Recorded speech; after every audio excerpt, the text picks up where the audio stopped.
महत्त्वाची बातमी पार्थ पवार जमीन व्यवहार प्रकरणात धंगेकरांची प्रतिक्रिया समोर आली आहे। या प्रकरणात कठोर कारवाई करावी असं धंगेकर म्हणतात।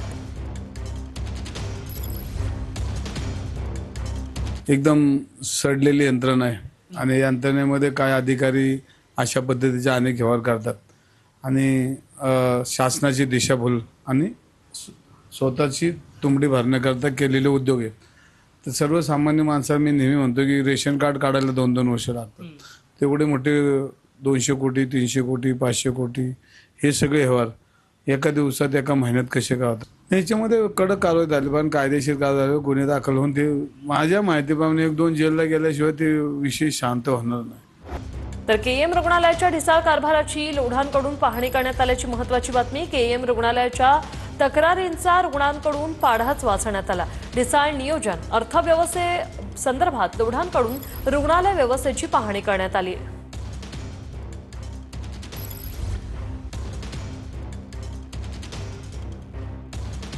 साताऱ्यात युती न झाल्यास मैत्रीपूर्ण लढत होईल असं अतुल भोसलेंनी म्हटलंय।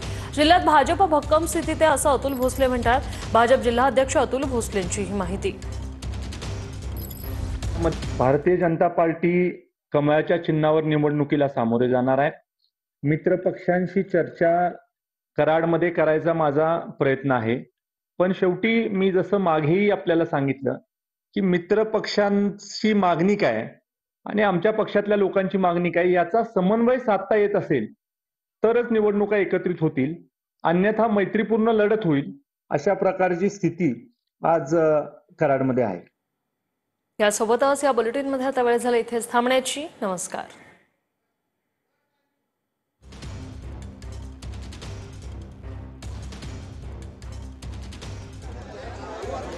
हे दृश्य आपण पाहतोय केएम रुग्णालयाच्या कारभारावरून रुग्ण आता तक्रारींचा पाढाच वाचतायत। मंगलप्रभात लोढा यांनी रुग्णालयाची पाहणी केलेली आहे। सुविधांबाबत तक्रारी ज्या आहेत त्या रुग्णांकडून सध्या केल्या जात आहेत। ढिसाळ कारभार रुग्णालयाचा सध्या मंगलप्रभात लोढा यांच्यासमोर रुग्णांकडून मांडला जातोय।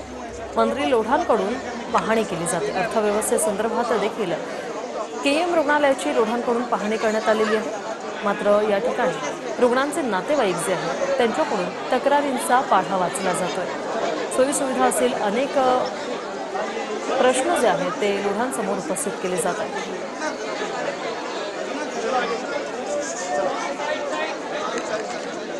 मंगलप्रभात लोढा